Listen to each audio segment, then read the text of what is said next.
Okay. Okay, so good day everyone. So magandang umaga. So I will be now pre-recording um, an introduction to the science, technology, and society. So, but before that, let me first introduce myself. So, my name is Leonardo Gibiag, and I will be your subject instructor for the science, technology, and society for the school year 2023 and 2024. So, I am a graduate of Bachelor of Secondary Education, major in Technology and Livelihood Education, batch 2020, at Biliran Province State University, Biliran Campus.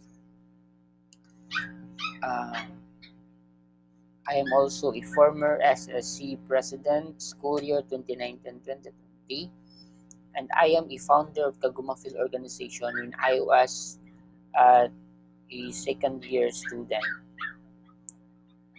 And then I passed my licensure examination for professional teacher last October 2022, and I am now currently taking my master's degree 27 units out of 36 at BiPSU Naval Campus. And then luckily now I am teaching as a part-time instructor at BiPSU BC, wherein it is also my alma mater. Okay, so as what I have said, I will be your subject teacher for the subject science, technology, and society. Okay. Now I have a question, class. Why do you think that um, the science, technology, and society being consolidated into one subject? Nga naman nga ang science, technology, and society is being um, connected to each other, no? Why is it nga interconnected man silang tulo? Okay. For your answers, I want you to comment down your answers so that I am aware that you are really watching this video. So please watch this video until the end, for I will be announcing an announcement, a very important announcement, and then also for the reference of your reports, I will be posting it here later. So please stand by, sit back and relax, and then listen. Okay?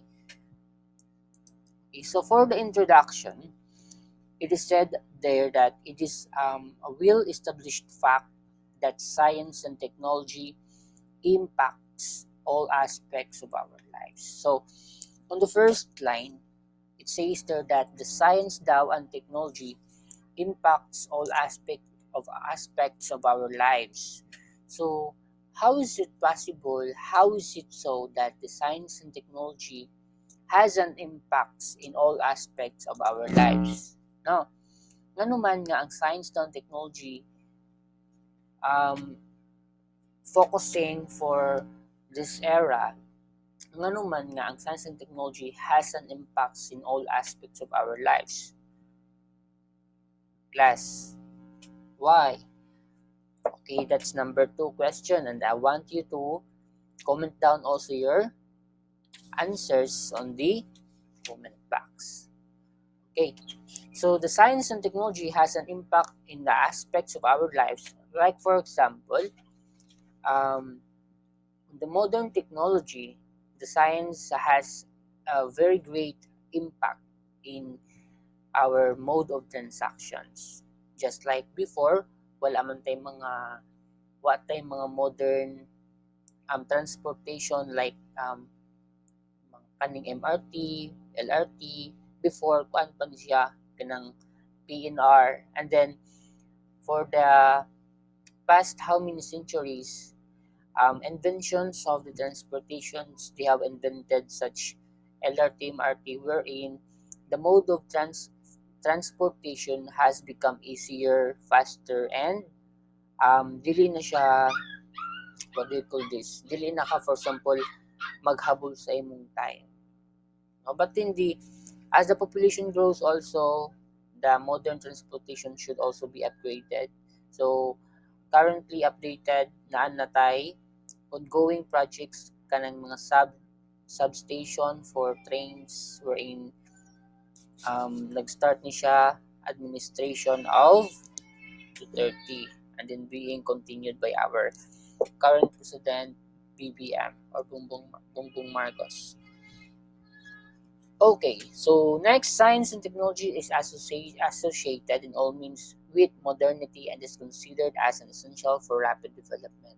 You know, the science and technology daw is associated in all means with modernity. So, um, when we talk about the modernity, it's either um, from our house up to the workplace that we are in, even in the schools, it talks about the science and technology. Okay. The state of science and technology determines the socio-economic progress of a country. So, no, sabi dito, the state of science and technology determines the socio-economic progress of a country. So, which means, kung ang atong science and technology is dili pa siya, mauni siya ka modern, wa pa ta sa, dili pa ta makasabay sa mga modernization like other countries, it means our socio-economic has been left behind, no? Naulahin na ta. So, with the science and technology, with the progress of our modernity in our country, it also determines the socio-economic progress of our country. So, it means that the socio-economic progress of our country relies on the progress of the science and technology or the modernity in our country. Okay. So, a country who is not able to implement science and technology would not progress and reap the benefits of development. Okay. So, okay, na-mention na. It says here that a country daw who is not able to implement science and technology would not progress and reap the benefits of development. So, diba, if there's no science and technology, then there's no development, and then there's no socio-economic progress of the country, then left behind na ta. Okay? No? Okay, if you have any questions, you may now comment your questions on the chat box or comment box below. Okay, next. Next is the history of science and technology in the world from the ancient, middle, and then modern ages. Excuse me. Okay. Science and technology has been around from the beginning of time. Okay. It evolves from the everyday efforts of the people trying to improve their way of living. No? Isa man po ang mga tao nga dili pod ganahan nga mo improve ang ilang living, no? So, with that, kaning mga tao nga mga baltok, naka-invent sila mga other ways in order for their lives to get easier. Kaning, no? So throughout history, humankind had utilized tools, machines, and techniques without understanding how or why they work or comprehending their physical or chemical composition.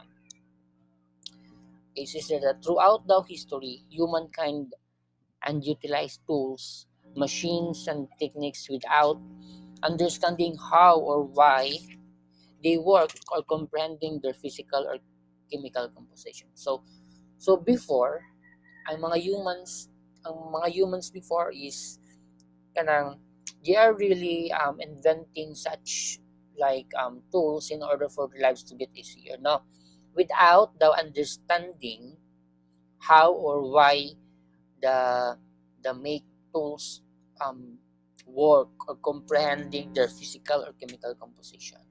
Okay, so science and technology can be traced from the origin of human life 2 million years ago, and each era has significant advancement.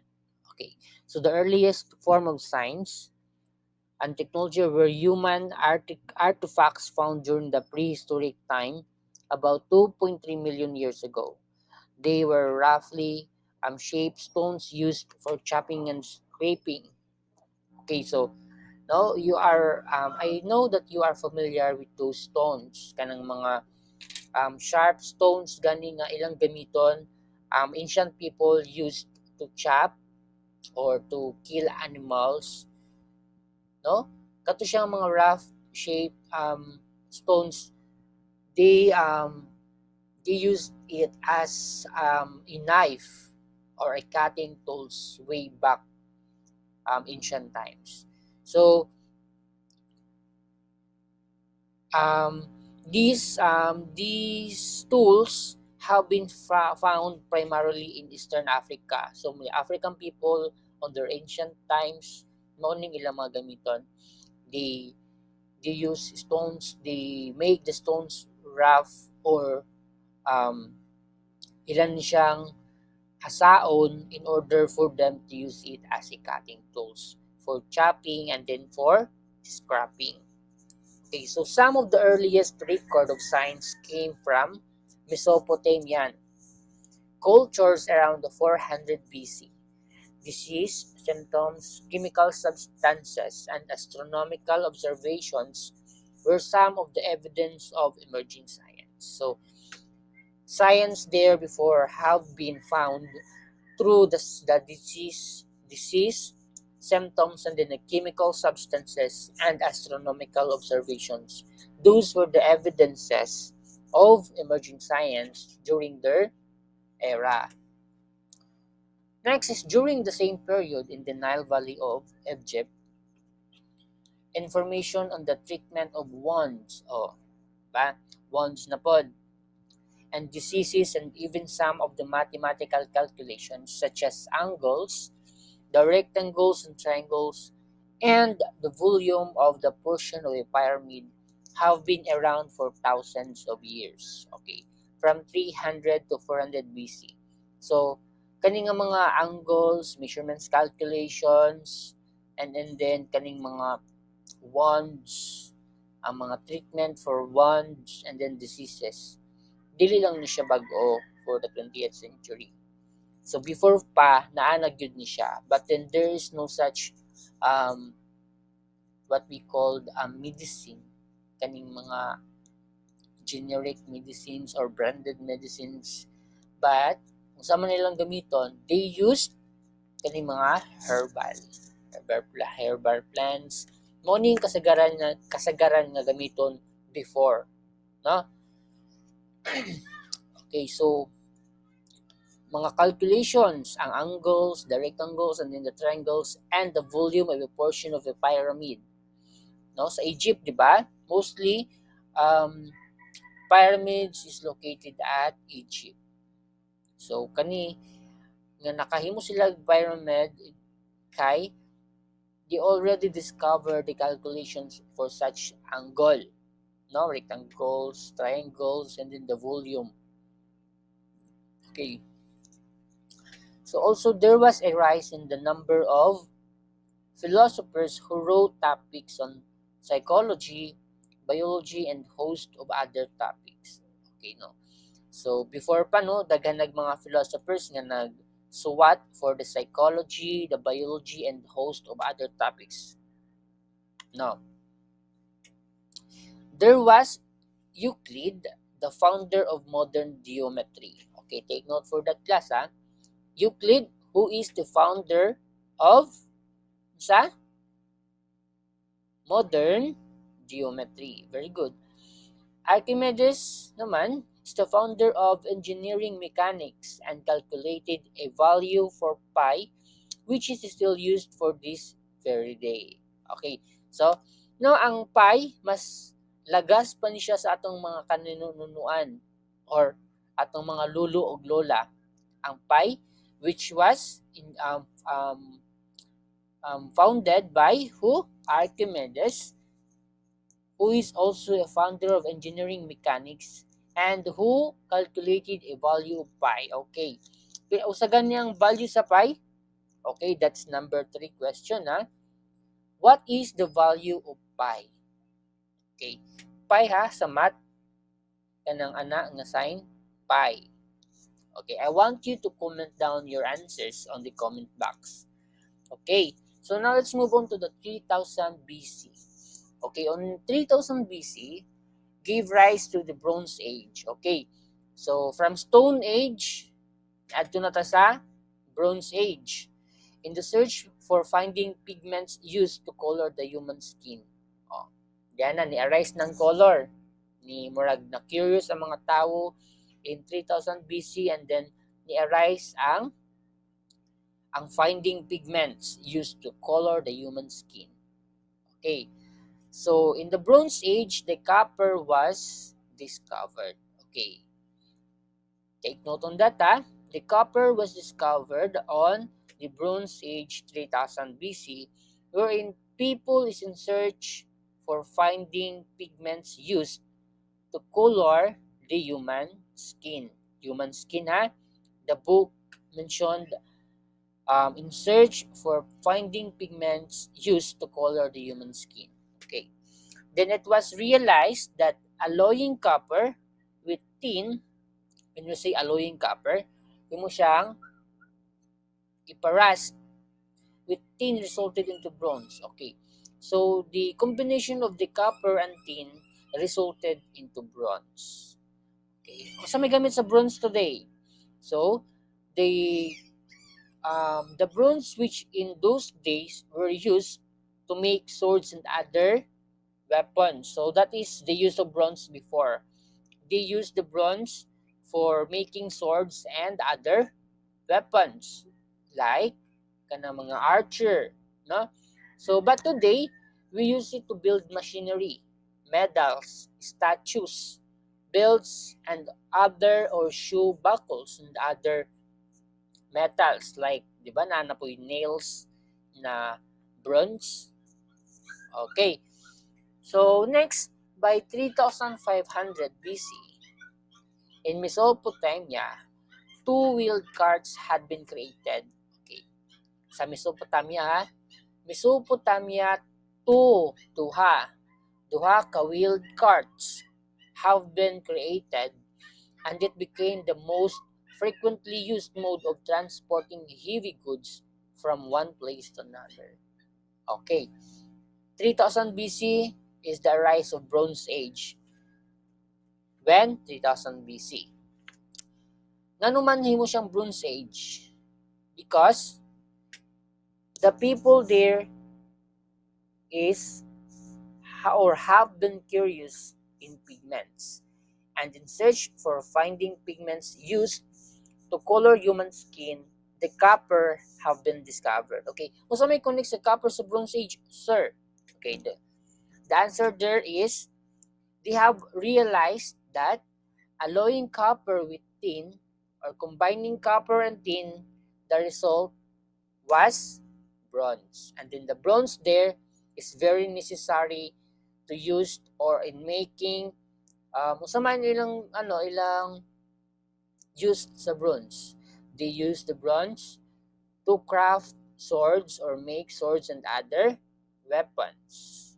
Wherein until today, the bronze is still used to build machinery, medals, and others. No? Okay, so that is for the 3000 BC. So in 3500 BC, in Mesopotamia, there is two-wheeled carts have been created. Duha ka wheeled carts. When you say wheeled carts, na ay ligid. Okay. And it became the most frequently used mode of transporting heavy goods from one place to another. So, karon makahuna-huna ta. So, diha nagtika nga nagkanaatay transportation. Siguro ang mga tao nag-ingon sila nga bugat man ni kaayo. It is very heavy for a one person to carry. How about we think of a possible solutions in order for our people not to get burdened in carrying heavy items, no? Nakauna-huna dito ang philosopher. And then, siguro nakakita sila circle or kanang what do you call this, um, wheel nga mutuyok man siya, no, and then dito na nila na found out na pwede ito nila himuon materials in order for them to use it as a mode of transporting heavy goods from one place to another. So, di ba? In 3000 BC pa lang, it has been already discovered the mode of transporting goods from one place to another. When they used the two-wheeled carts that have been discovered 3000 BC in Mesopotamia. Okay. Urbanization and the development of large city, and the first city popped around 3000 BC. Okay. So before pa di ang 3500 BC nga na discover nila ang two-wheeled carts in 3000 BC, naanay first city nga ni pop. So that is in Egypt during this same time. Okay. The first pyramid was built. Okay, in 3000 BC in Egypt, the first city popped wherein the first pyramid has or was built. Pyramids are undoubtedly the most outstanding development in science and technology and are still a marvel up to the present. Okay. Until now, no? Have you know how the pyramid being made? Class? Okay, kaya ako, wapod ko kasabot kung yun sa nila ang pyramid. But then, I remember during my college days, I have this instructor na iyang gi-introduce sa amo how the pyramid has been made. That is our math subject, I think. And then, I was not able to understand or recapitulate how he discussed that to us. That is why that is now my assignment. Okay, that is also your assignment class, ha? How did the Egyptians made the pyramid? Okay, that's number 4. How did the Egyptians made the pyramid? And I want you to recite that during our next meeting. Okay? Okay. Take note on that. Oh, okay. The first pyramid was built during 3000 BC in Egypt, wherein the first city popped. Okay. During the Middle Age, okay, let's move on to the Middle Age from 450 to 1450 AD, gave birth to many scientific and technological development. Okay, so during Middle Ages daw, there are many scientific and technological development. Also, during this age, it is called the Dark Ages. Ngano kang gitawag ni siyang Dark Ages? What do you think? Huh? Because warfare had improved tremendously. Oh, then before, because sa mga curiosity sa mga tao, niabot ng warfare. And then, this era became or called as the Dark Ages. Okay. The Renaissance era in Europe that began in 1450 and lasted until 1600 AD, 1600s AD, was the period known as the birth of knowledge. The birth of knowledge. So in Germany, the Gutenberg developed the printing press, which resulted in books being printed instead of huge volume of text being handwritten. Okay, so before, handwritten lang ang books. But then in Germany, the Gutenberg developed the printing press, which resulted in books being printed instead of writing in handwritten. Okay.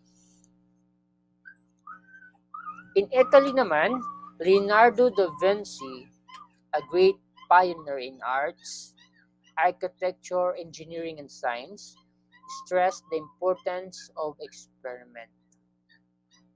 Okay. Yan na. Na-evolve ng experiment. through Leonardo da Vinci. Kinsa man si Leonardo da Vinci? He is a great pioneer in arts, architecture, engineering, and science. Okay.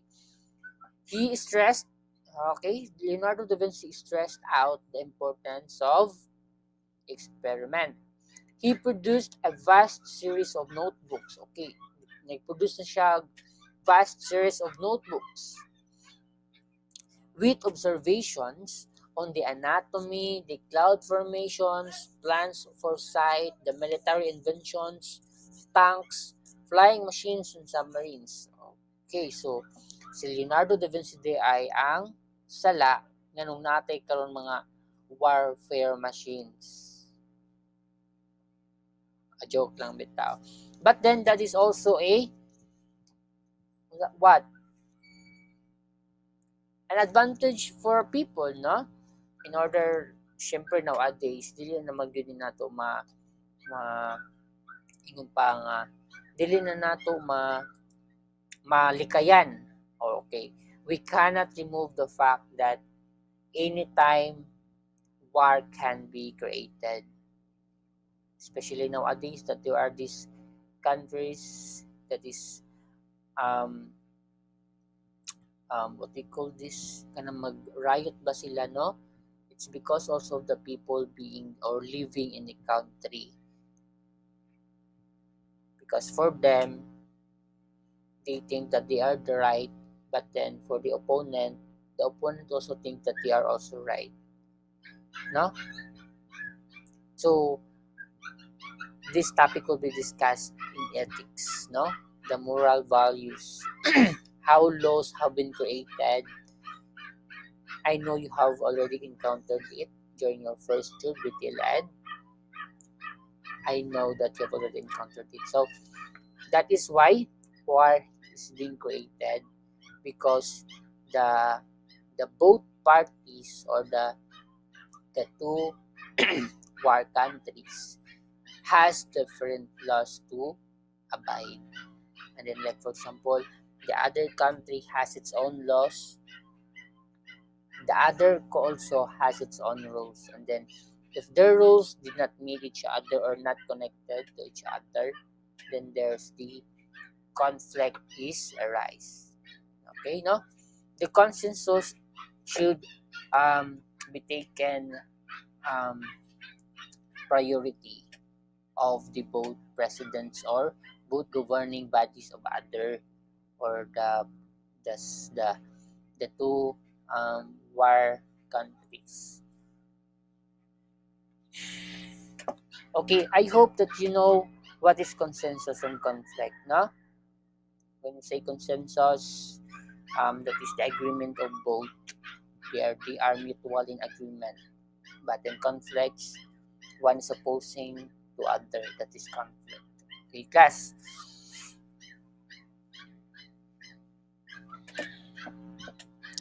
Okay, Copernicus rediscovered what some of the ancient Greeks had known, that the sun was the center of the solar system. Okay, who discovered that the sun is the center of the solar system?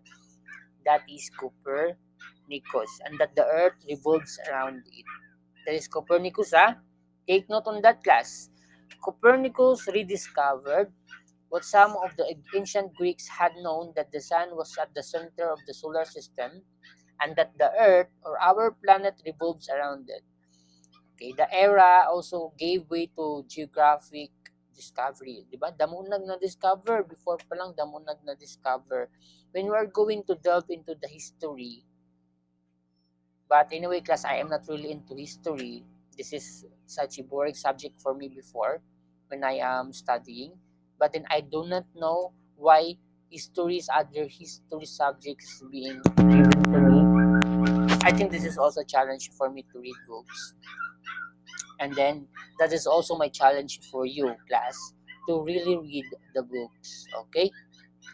I am really giving you the books, and I am hoping that the book that I will be giving to you for free, ako siyang ipalit, no? Ako siyang ihatag sa inyo soft copy. I have scanned it over 113 pages, and I want you please, class, to please read the book. Okay?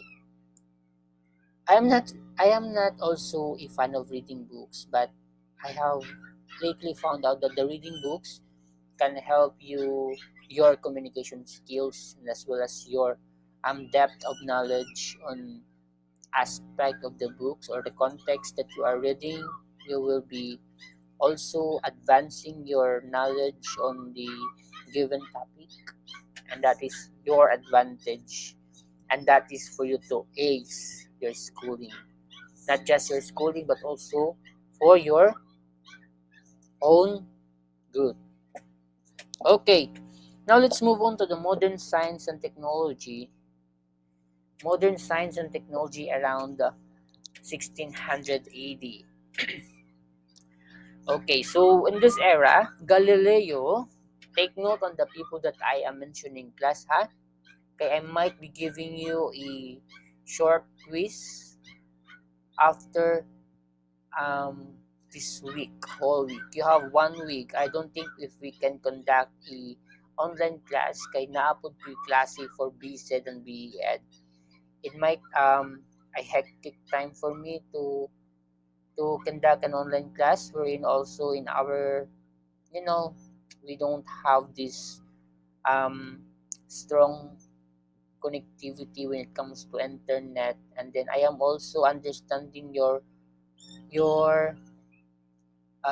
situations wherein some of your classmates are not able to attend our online classes due to internet connectivity and then the location of your classmates, no.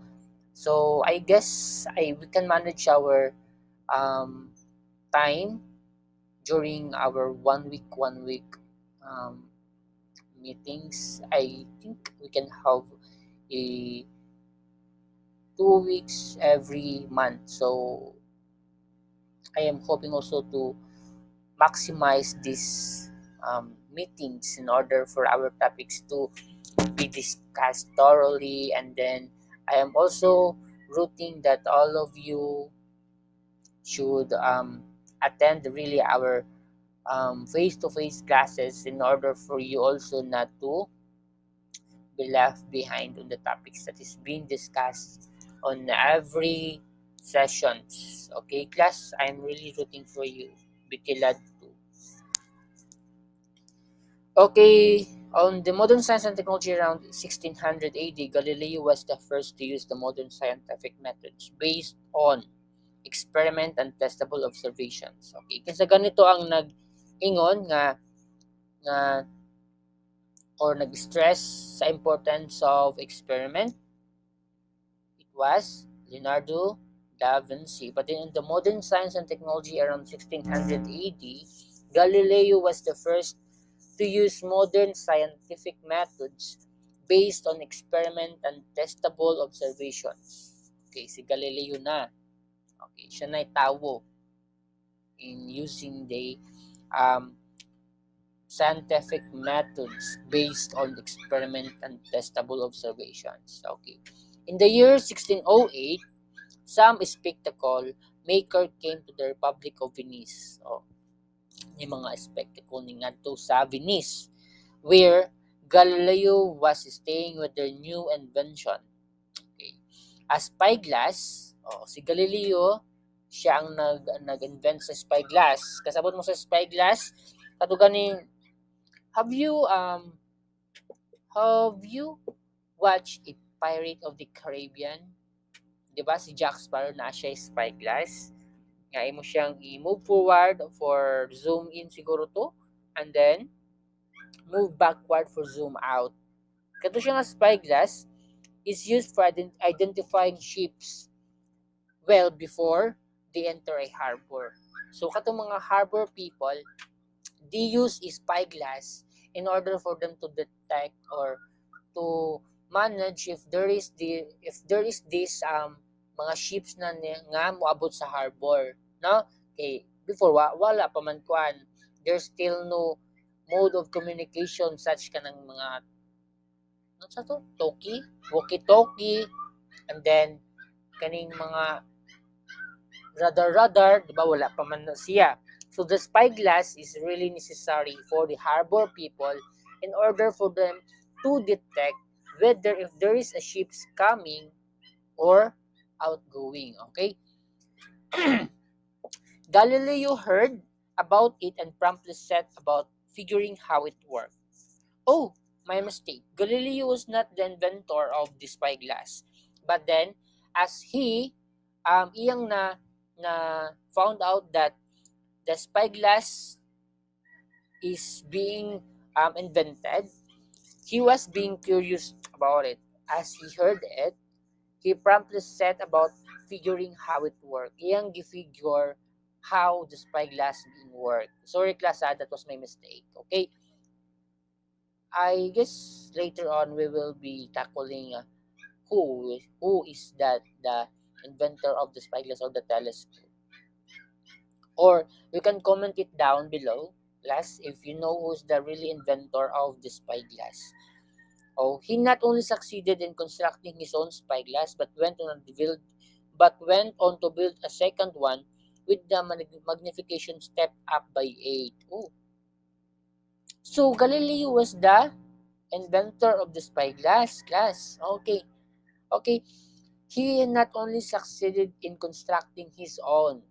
Okay, nag-construct dahil siya own niya nga spyglass. But, went on to build a second one with the magnification stepped up by 8.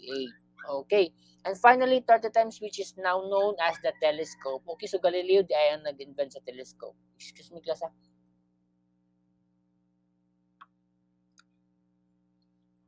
Okay.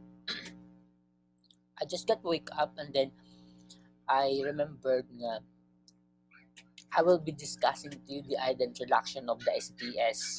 And then wala pa ako nag-prepare so much for my presentation. I just put there the kanang mga summaries for the first introduction and then ang mga main topics or era. And then I am now discussing to you what is the happenings, the very what they called it, the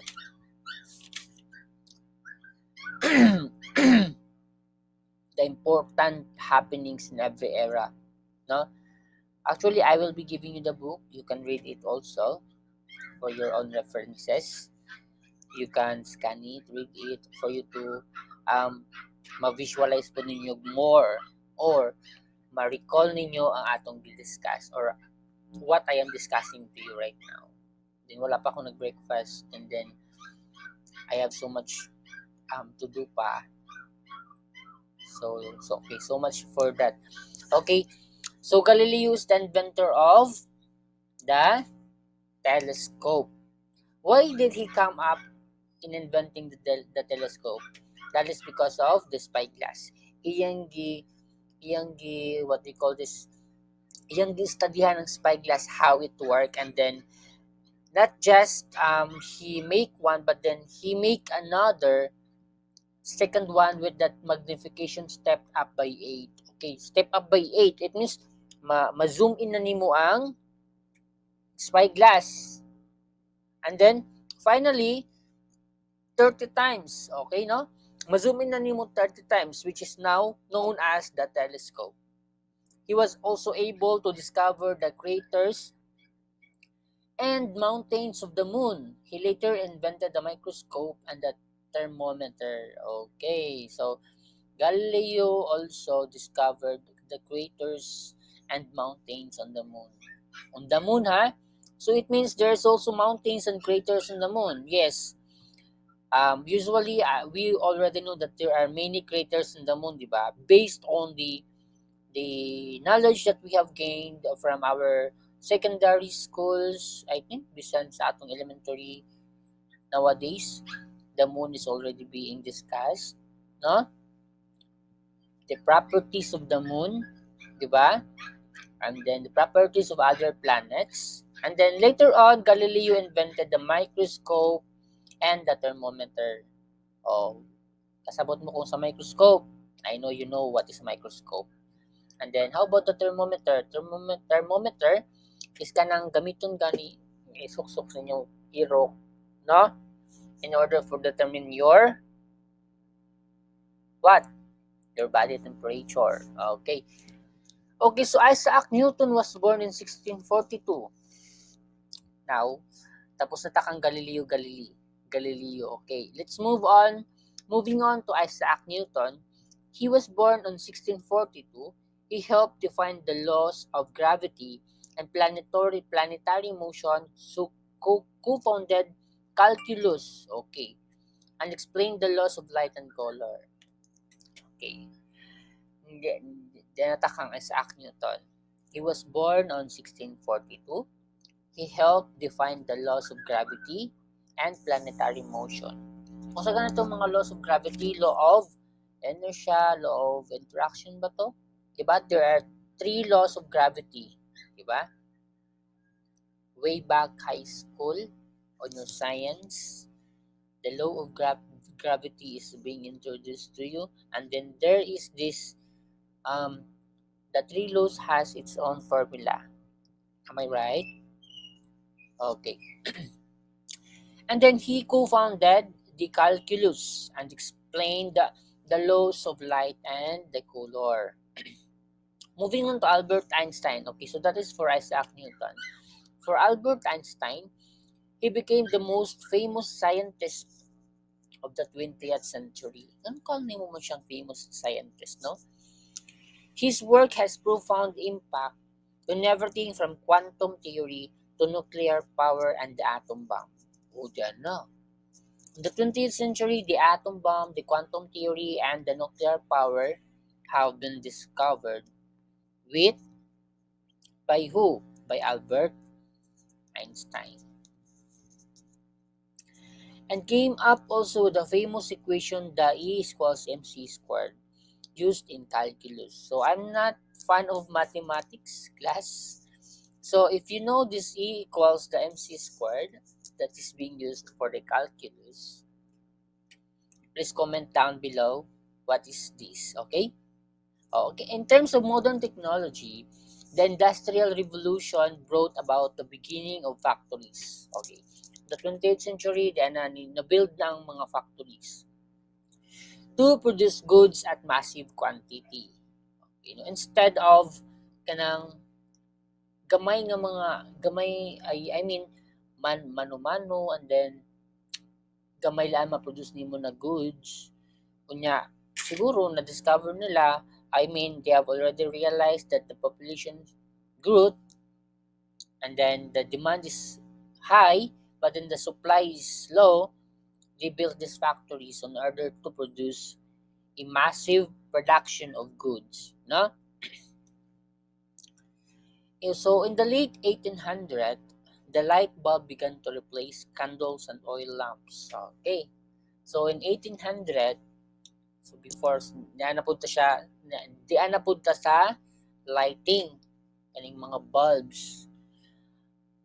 Ang bulbs ilang gi-replace ang candles and oil lamps. So diyan na ni-emerge na ang mga bulbs in what year? In late 1800. So the 20th century gave birth to the radio. Okay.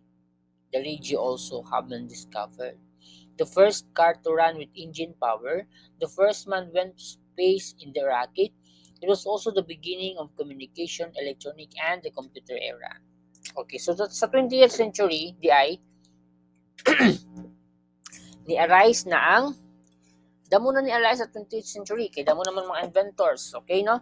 Ni-arise ang radio, ni-arise pud ang car.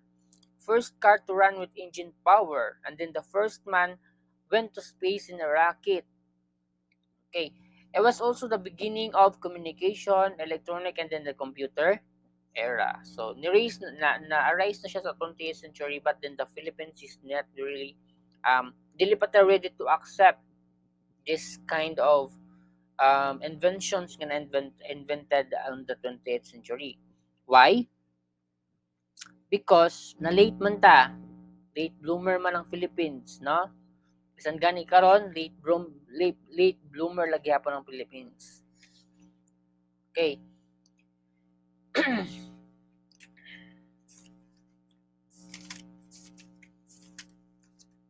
And then next is for the science and technology in the Philippines. Now let's move on to the Science and technology in the Philippines. It is a historical perspective. Okay. The Philippines science and technology has a long history.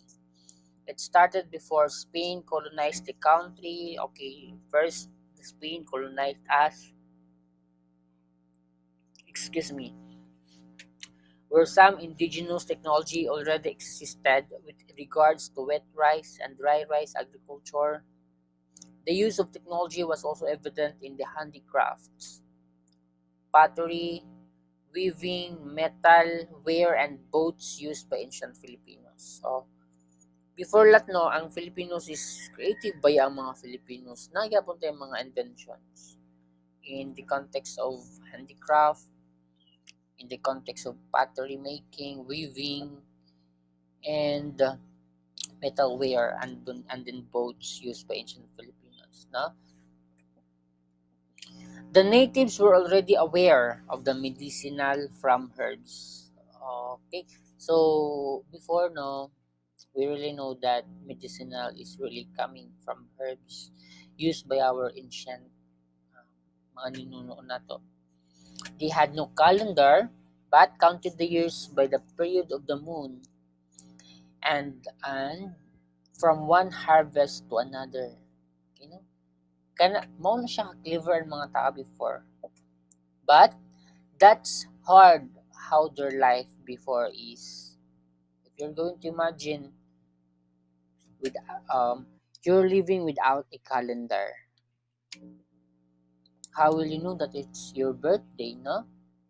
But then people there, on their time, they have manifested or they have made their own way on how they can read a calendar. By what?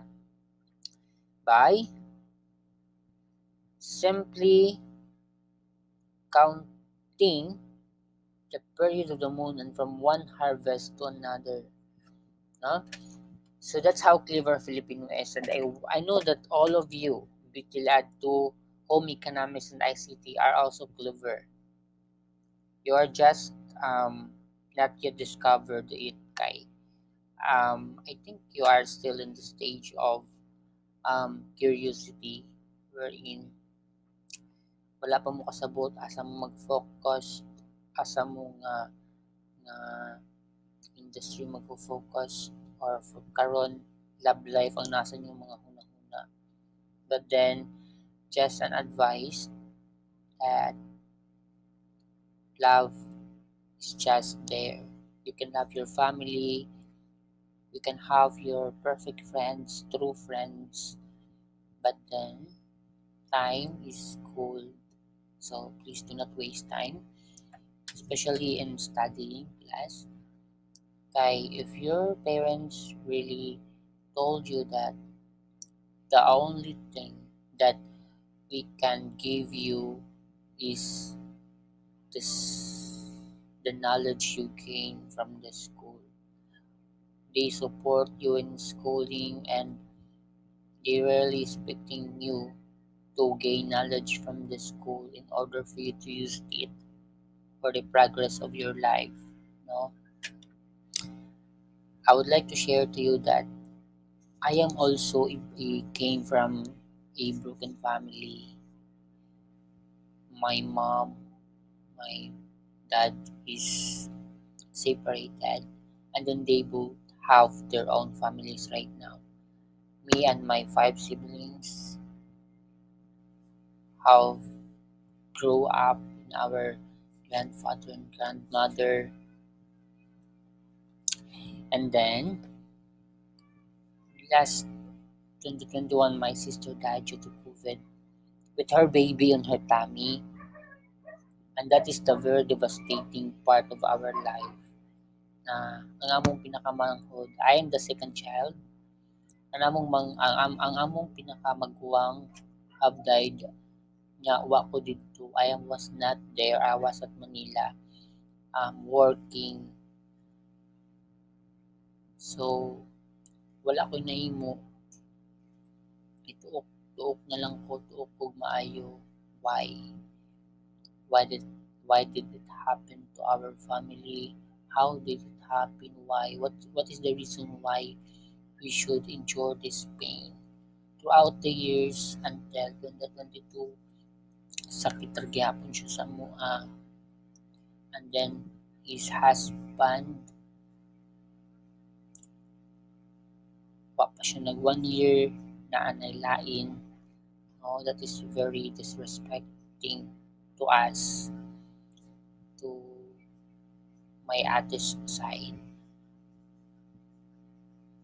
No, neglecting the way how we manage our family, how we also giving a chance for the husband of my ate, no? But then now I am striving because I am already the breadwinner, and I have still three siblings schooling.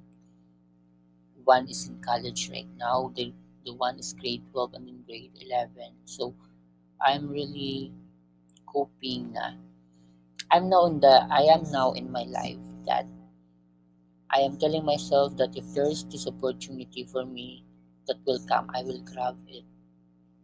Whether the consequences it may give me, if there is these opportunities, I will be grabbing it without hesitations or without telling myself, is it really necessary for me to grab the opportunity? Because I know that it is yes already. And that is for me also to give back, pay back to my family, especially in helping my siblings to finish also their studies. So please, class, I am really convincing you to focus on your academics while you're still studying. Kay, this is also your future. This is your future. And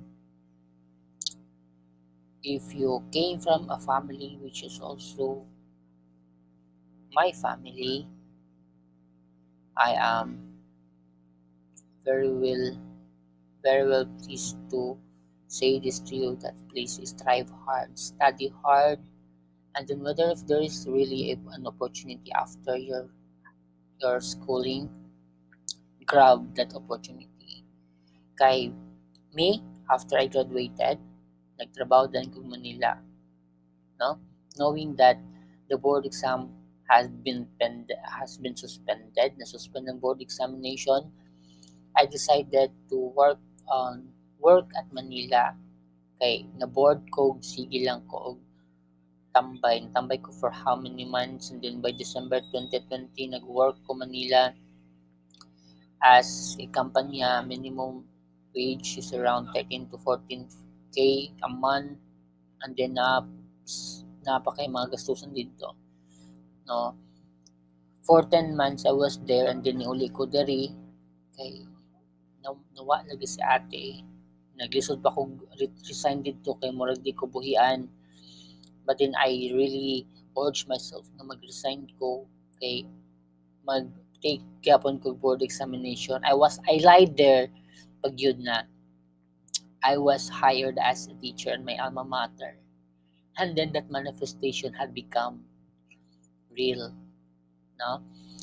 After I work at Manila, niuli ko sa Isla Maribibi, and then I was also hired as a team supervisor for the four census CBMS.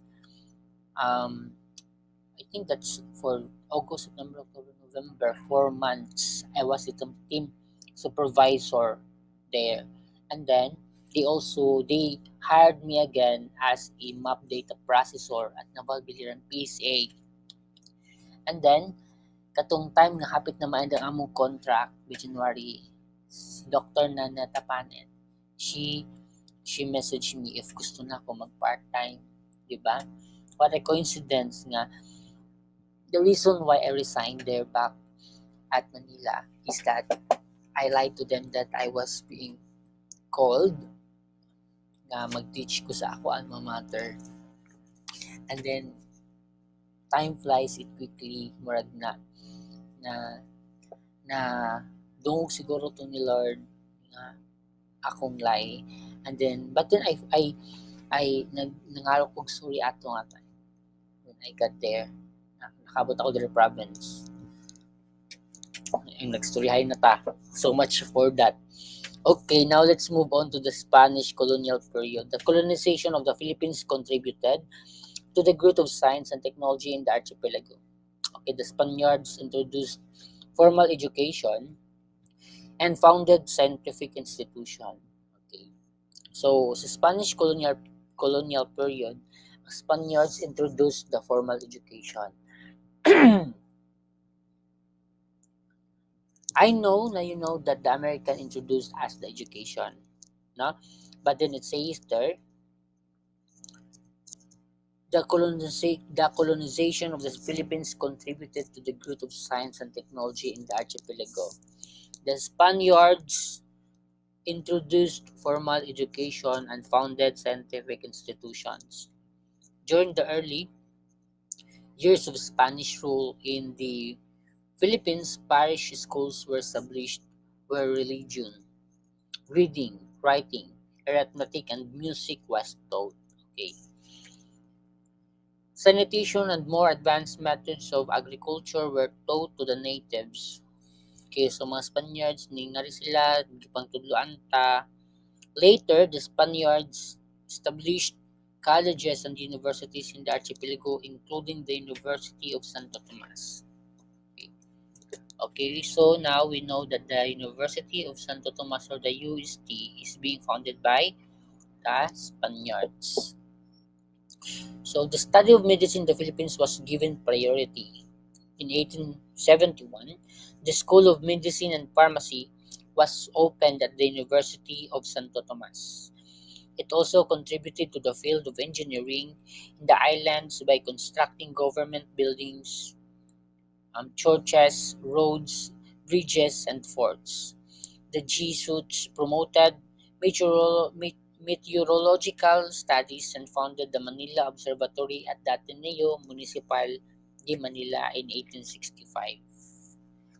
Okay, so that is for the Spanish colonial period.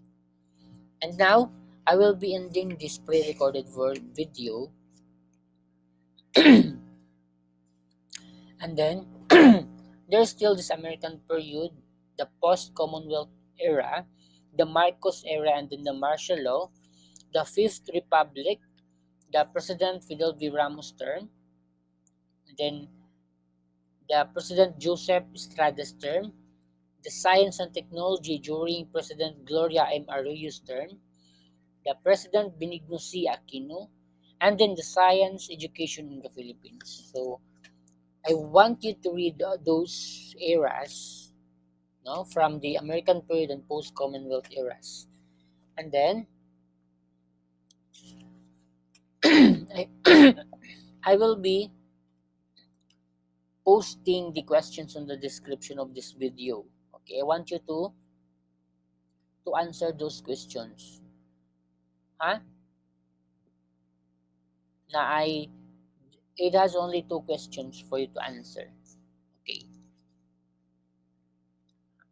So for the reference of the book, okay, so I want you to access the book on this link. So this link would also be pasted on the description of this video recorded in order for you to access the link and then download the soft copy of the reference book for our subject is TS. Okay, so I guess that's all for my video, and I hope you learned from my discussion, and then see you on the next face-to-face meeting. Bye.